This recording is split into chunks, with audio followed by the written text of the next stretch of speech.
if you're a Panther fan, I don't know if this is good or bad news. I mean, I'm talking Carolina Panthers, by the way. How long after a Canes Florida Panthers series do I have to clarify that I'm talking about the Carolina Panthers? Are we past that point where I can just say Panthers, everybody knows? Yeah, we're past that statute. I need to break that habit that I forced onto myself like 2 weeks ago. The Panthers are suddenly, okay, a team that had been under-talked about, sometimes not talked about at all by national media, ignored, cast off, disregarded as a non-threat.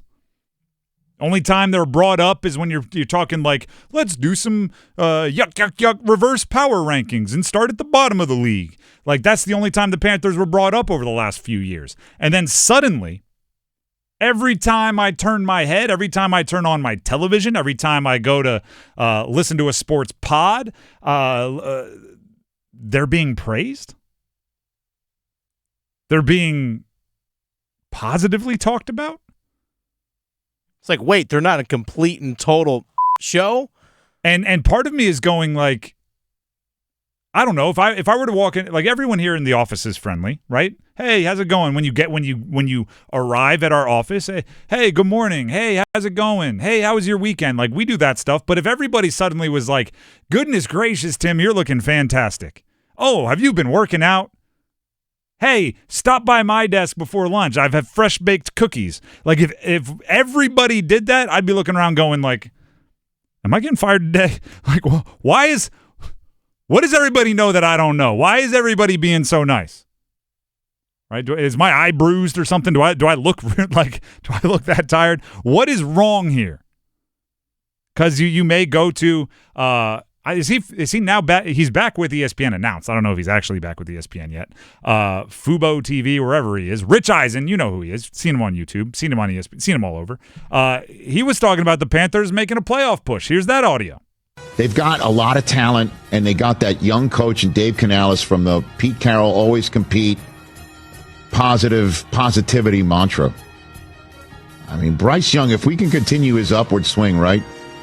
And you look at their, I mean, I don't know how they're going to split the running back carries, but, Chuba Hubbard got that contract. Rico Dowdle's there. Trevor Etienne got drafted. Mm-hmm. Ted McMillan, Adam Thielen, Xavier Legette. Hunter Renfro's back in the league, people. All right, you can stop it. Jimmy Horn. He just goes on, just reading the roster and praising them almost one by one. But that's just Rich Eisen. Could just be one guy, had one thought, and then all of a sudden I'm on Twitter and I see NFL exec says Panthers have top 10 offense. And I'm like, well, let me explore. And sure enough, Cameron Wolfe was on the NFL Insiders, and he claims, and we have no reason not to believe him, Cameron Wolfe, respected reporter, he talked with an NFL exec, and that's exactly what they said. Here's that audio. I talked to an executive earlier this offseason and said, hey, surprise me. Tell me something that stood out to you about this offseason. He said the Panthers are going to make a playoff push and be a top 10 offense. And I said, why? And he said, just look at the way they have surrounded Bryce Young with weapons. When he first got into the league 2 years ago, he didn't have the offensive line. He was running for his life. He's now got two of the best guards in the league, and Robert Hunt, who you mentioned, Damian Lewis, guys they've spent big money on in free agency, and they have really created that running game where all the pressure is not on Bryce Young. Chuba Hubbard rushed for 1,000 yards last year. They brought in Rico Dowdle from the Cowboys, who had 1,000 yards there as well. All of those guys are going to be able to run the ball, which they did really well over the second half of the year. And then you got Tepper McMillan, who they drafted in the first round to put with Xavier Legette, two big, talented playmakers down the field. Bryce Young has showed that confidence in the last month of the season that they believe he is their quarterback, and now they have him the right weapons to succeed. I think Bryce Young's headed to the best season of his career this year. That's heavy praise. First of all, best season of Bryce Young's career. Not the highest bar to jump over. Start all 3,000 yards. There you go. There you go. Not a high bar. The NFL, the official NFL account at NFL on Twitter yesterday.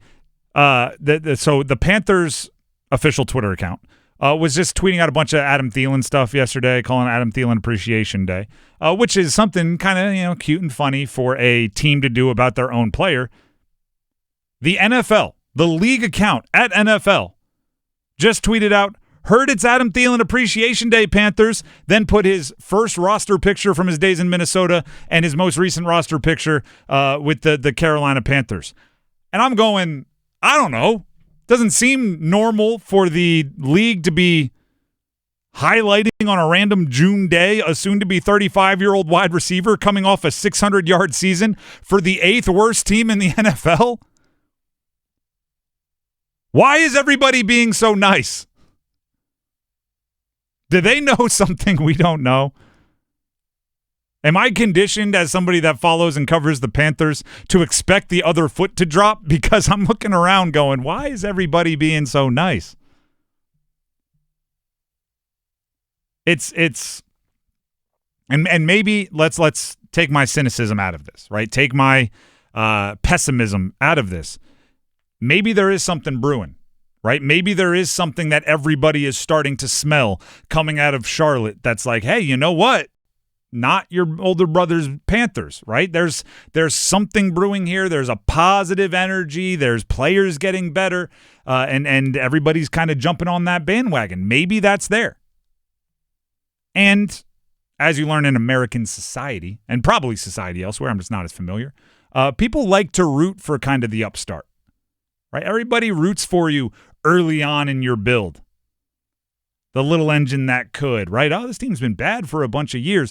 It's really fun to kind of, adopt them as your second favorite team, right? Your favorite team is your favorite team. You've had the jersey since you were 6, and right, you named your firstborn's middle name Lambeau, so you're a Packer fan. I got you, but it's nice to go but if it's not the Packers, the Panthers, I mean, it's kind of cool, right? They've been building. That Dave Canales seems to be a nice guy.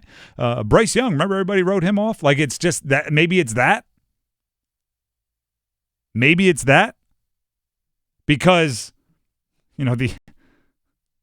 I swear NFL fans are. And it's not exclusive to Panther fans, although it's definitely true about Panther fans. They just swing from one end of the spectrum of the other. To the other, I should say. My job title on my LinkedIn is on-air talent or host. I don't know exactly what it says. Sports radio host, something like that. It should say my job title is constantly dragging fans back to the middle. Because when things are going bad, Panther fans and everybody else are just, this is the worst team in the history of the world. There's nothing good. Oh, why would you? There's no reason. We should start Andy Dalton the rest of the way because there's absolutely no chance at Bryce Young being rehabilitated. It's over. Move on. Get ready to draft the next one. Bryce Young comes in, plays for 8 games, does pretty well. Bryce Young is a Hall of Famer. This is going to be a top 10 offense. Did you see the weapons? He's nothing but straight up from here. Well, guess what? When Andy Dalton took over pre-car crash, I was sitting here saying, there's no reason for a 30-something-year-old quarterback to be starting. Put in Bryce Young. Even if there's a 10% chance he figures it out, it's better to give that 10% chance than to be a modicum of better, just a tiny bit better with Andy Dalton. And now, with people saying things like, these execs are saying they're going to be a top 10 offensive playoff team, I'm sitting here going, let's settle for top 18 offense, right? Let's hope to be somewhere near the middle of the pack and not mathematically eliminated from the postseason going into the final month. I'm just constantly dragging fans and I guess media members back to the middle on the Panthers. I heard it from Tom Hanks the first time. I don't know if he came up with it, but somebody asked him, some interview, hey, Tom, if you could go back and find 20-year-old Tom Hanks before you were going on this journey, what would you tell him? And his thing was basically some version of, it's never as bad as it seems, it's never as good as it seems. Right? When you're on the top and you think every movie's going to be a hit forever and ever, you're not that good. You don't know what you're doing that well. And when you make a flop and everybody's telling you you're never going to work again or whatever, it's not that bad either. You know more than that. It's never as bad as it seems. It's never as good as it seems. I don't know if that's ever been more true than in the NFL. Unless you're like a Chiefs fan of the last 10 years, then yeah, it probably is as good as it seems. Although maybe not, because it probably feels like you're the best team in the history of the world, and, well, you're not there yet.